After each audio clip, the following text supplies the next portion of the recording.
Tak disangka di situ ada seorang perempuan cantik bergaun putih indah. Ya jaga-jagalah, siapa tahu ternyata roh jahat kan nggak ada yang tahu. Perempuan itu adalah Bunda Maria guys. Para penguasa pun sempat ingin menyeretnya ke rumah sakit jiwa guys. Nggak ada luka bakar sama sekali pada tangannya. Dan bahkan Bernadette sendiri nggak tahu kalau tangannya itu terbakar. Dan ia tidak takut atas kematian. Karena baginya hidup hanya ruang tunggu surga. Hingga saat ini jenazahnya yang sudah berumur lebih dari 140 tahun itu dan masih utuh seperti orang tidur. Nggak ada bau sama sekali dan tanpa kerusakan. Halo teman-teman semua, welcome back to Rock Riwayat Orang Kudus edisi 16 April.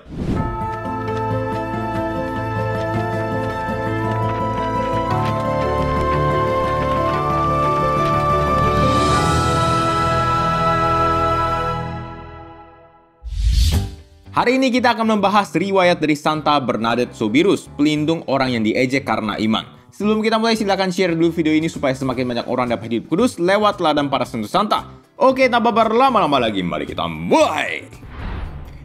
Cerita berawal di Lourdes, Prancis tahun 1844. Lahirlah seorang anak perempuan bernama Bernadette Soubirous dalam keluarga Katolik yang taat. Ayahnya, Francois Soubirous, adalah seorang buruh penggiling gandum yang sangat miskin. Dan keluarganya tinggal di sebuah ruang bawah tanah yang lembab guys. Agak kurang layak lah tempat tinggalnya bisa dibilang. Gadis kelahiran 7 Januari ini terhitung memiliki kesehatan yang lemah. Semasa kecilnya ia sempat terserang penyakit kolera yang berujung pada sakit asma. Selain itu, orang sekitar sering menganggapnya lamban dan bodoh karena dia nggak bisa membaca dan menulis. Nah, suatu saat hari Kamis tanggal 11 Februari 1858, saat itu Bernadette berusia 14 tahun. Ia bersama dengan adiknya, Toinette, dan satu temannya, Jane, pergi mencari kayu bakar di tepi sungai Gave. Tiba-tiba Bernadette mendengar suara gemuruh angin kayak mau badai guys. Tapi begitu dia lihat sekelilingnya, kok nggak ada apa-apa ya? Pohon-pohon juga tenang-tenang aja. Lalu ia menjadi takut dan seketika mendongak ke arah sebuah gua yang sekarang ini dikenal dengan Gua Massabielle. Tak disangka di situ ada seorang perempuan cantik bergaun putih indah, berselempang biru dan dikelilingi bunga mawar emas. Bernadette gak tahu siapa perempuan itu, tapi ia tergerak untuk mengambil rosario dalam kantongnya untuk berdoa.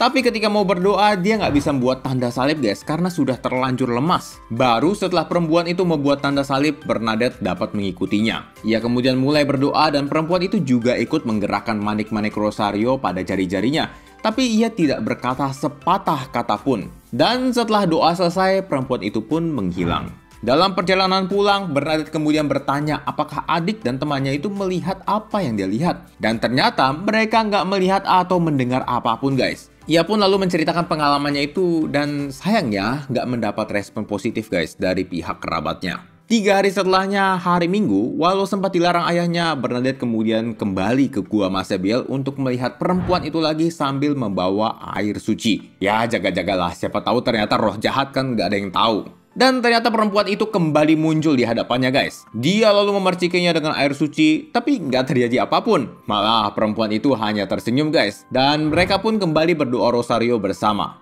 4 hari setelahnya, tanggal 18 Februari 1858, Bernadette kembali ke gua dan membawa lilin berkat, pena, dan kertas untuk mencatat semua yang terjadi. Ia kemudian bertanya, siapakah perempuan itu? Namun perempuan itu hanya tersenyum dan bertanya balik, maukah kamu datang ke sini selama 15 hari? Bernadette pun dengan senang hati menjawab ya kepadanya. Lalu perempuan itu berkata, aku tidak berjanji untuk membuatmu bahagia dalam hidup ini, tetapi di kehidupan yang akan datang. Pergi dan beritahu para imam bahwa sebuah kapel harus dibangun di sini.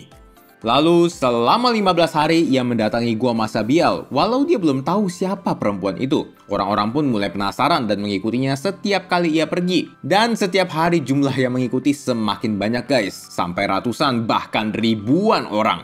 Nah, dalam beberapa kali pertemuan, Bernadette dimohon untuk berdoa bagi pertobatan orang berdosa. Dan di lain kesempatan, ia diberitahu sebuah rahasia yang hingga sekarang tidak pernah diekspos ke publik. Pada pertemuan mereka yang ke-9, tanggal 25 Februari, Bernadette diminta untuk minum dan membasuh diri di mata air. Tanpa pikir panjang, ia pergi ke sungai Gave dong. Karena memang sumber air yang paling dekat ya di situ. Tapi ternyata bukan itu yang dimaksud guys. Perempuan itu lalu menunjuk ke sebuah genangan air lumpur yang kotor. Gadis kecil itu lalu menggali tanah yang ditunjukkan sampai akhirnya ada cukup air bersih untuk diminum.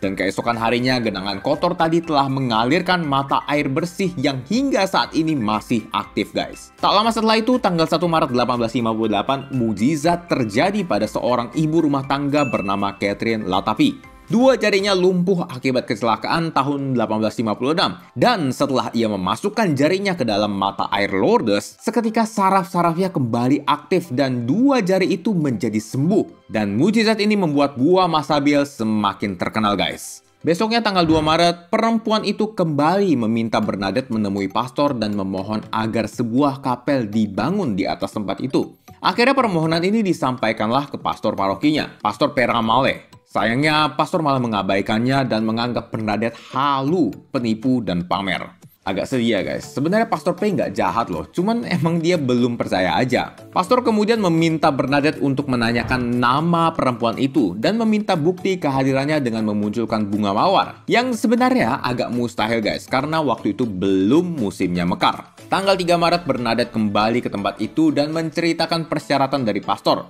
Namun perempuan itu hanya tersenyum dan tidak menjawab guys, sehingga pastor kekeh tidak dapat memenuhi permintaannya. Esok harinya, tanggal 4 Maret adalah hari terakhir dari 15 hari yang diminta, dan pada waktu itu tercatat sekitar 8.000-an orang hadir di sekitar gua. Dan sejauh ini perempuan itu hadir setiap hari guys, kecuali pada hari Senin 22 Februari dan Jumat 26 Februari. Bernadette kemudian bertanya sekali lagi kepada perempuan itu siapa namanya, dan lagi-lagi ia hanya tersenyum. Ya, jadi agak menggantung sih ya guys. Selang 3 minggu dari penampakan terakhir, perempuan itu kembali hadir tanggal 25 Maret 1858. Tepat pada hari raya kabar sukacita. Dan Bernadette memberanikan diri bertanya untuk keempat kalinya siapakah perempuan itu. Biasanya kan dijawab dengan senyum ya, tapi kali ini ia nggak tersenyum dan menjawab guys, akulah yang dikandung tanpa dosa.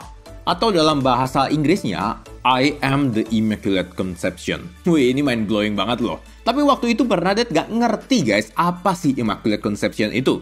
Dia lalu menceritakannya kepada Pastor Pei dan ia hanya bisa tertegun guys. Gimana seorang gadis yang gak sekolah bisa tahu gelar itu tanpa paham artinya? Bernadette kemudian menambahkan, ia masih ingin kapel dibangun. Beberapa hari setelahnya, Bernadette baru tahu guys, kalau Immaculate Conception itu adalah salah satu dogma Maria yang ditetapkan oleh magisterium gereja 4 tahun sebelumnya. Dan sejak saat itu, ia sadar bahwa perempuan itu adalah Bunda Maria guys. Tapi kisahnya belum berakhir. Kita mungkin ngira, wah beruntung banget ya Bernadette bisa diberi penampakan gitu. Gue juga pengen. Namun sebenarnya ia banyak menanggung penderitaan loh guys, sepanjang 16 kali penampakan yang ia terima. Mulai dari kecurigaan dari pihak keluarga sendiri hingga masyarakat luas. Dan gak tanggung-tanggung, netizen zaman dulu itu juga lumayan ngeri loh guys. Sampai ngatain gadis remaja ini bodoh karena mikirin hal yang enggak-enggak. Dan setelah sekian banyak penampakan, Bernadette masih mendapat presiden negatif dari orang sekitar, terutama sekarang ini dari para penguasa. Bahkan ia sempat diinterogasi dan diancam penjara. Tapi karena ia menyampaikan kebenaran, ya dia nggak takut sama sekali.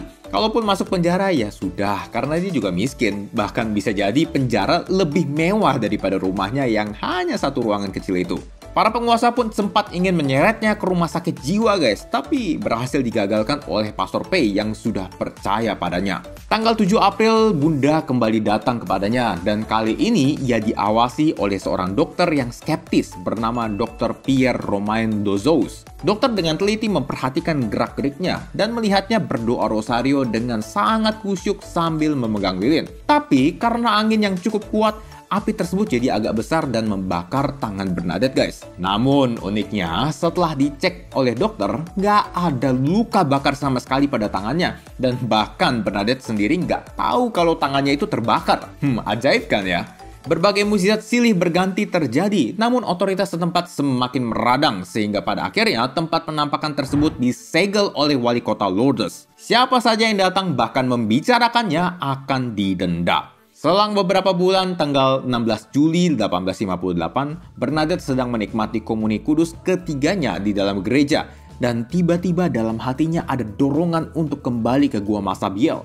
Tanpa takut, ia datang ke gua dan kembali bertemu dengan Bunda guys. Karena guanya disegel, maka ia hanya bisa berlutut di luar pagar di tepi sungai. Dan inilah penampakan ke-18 dan terakhir dari Bunda Maria. Gua Massabielle kemudian dibuka pada bulan Oktober 1858 oleh Kaisar Napoleon III dan banyak orang beramai-ramai berziarah ke sana. 4 tahun setelahnya, tanggal 18 Januari 1862, setelah melewati penyelidikan panjang dan teliti, Uskup Tarbes Monsignor Bertrand menyatakan bahwa mukjizat dan penampakan Lourdes sungguh nyata, sehingga dibangunlah sebuah gereja megah yang saat ini kita kenal dengan nama Sanctuary of Our Lady of Lourdes. Bernadette pun menjadi sangat viral dan terkenal guys, sehingga pergi kemana aja orang sudah tahu siapa dia. Padahal dulu tuh belum ada medsos loh. Namun karena ia adalah seorang yang humble, ia lebih senang untuk menghindari keterkenalan guys. Sehingga di usianya yang ke-22, ia bergabung dengan suster-suster Caritas di Nevers, Prancis. Walau sudah nggak dilihat oleh orang-orang luar, namun beberapa kali dalam biara ada rekan-rekannya yang memuji dan kagum padanya guys. Wah, kamu hebat ya dapat penampakan dari Bunda. Kamu bangga nggak sih? Tapi dengan rendah hati, ia selalu menjawab, "Oh enggak, Bunda Maria memilih saya justru karena saya inilah yang paling hina." Dalam biara, ia menghabiskan sebagian besar waktunya di atas tempat tidur karena sakit-sakitan akibat riwayat penyakit masa kecilnya guys. Suster sendiri tahu kalau ia akan mati muda dan ia tidak takut atas kematian karena baginya hidup hanya ruang tunggu surga. Suster Bernadette kemudian wafat karena TBC tanggal 16 April 1879 di usianya yang ke-35 tahun. Ia kemudian dibeatifikasi dan dikanonisasi oleh Paus Pius ke-11 tahun 1925 dan 1933. Yang menakjubkan adalah beliau menjadi salah satu orang kudus yang jasadnya gak membusuk guys, atau incorrupt. Hingga saat ini, jenazahnya yang sudah berumur lebih dari 140 tahun itu disemayamkan di The Marian Shrine, Nevers. Dan masih utuh seperti orang tidur, gak ada bau sama sekali, dan tanpa kerusakan. Wah teman-teman, emang agak panjang ya ceritanya kali ini, dan ada begitu banyak hal yang bisa kita pelajari darinya. Untuk menutup episode kali ini, aku kutip aja ya salah satu quotes dari Santa Bernadette Soubirous yang menunjukkan kerendahan hatinya yang total sekali. Santa Perawan Maria menggunakan saya seperti sapu. Apa yang Anda lakukan dengan sapu setelah selesai menyapu? Anda meletakkannya kembali di tempatnya di belakang pintu. Santa Bernadette Soubirous, doakanlah kami. Amin.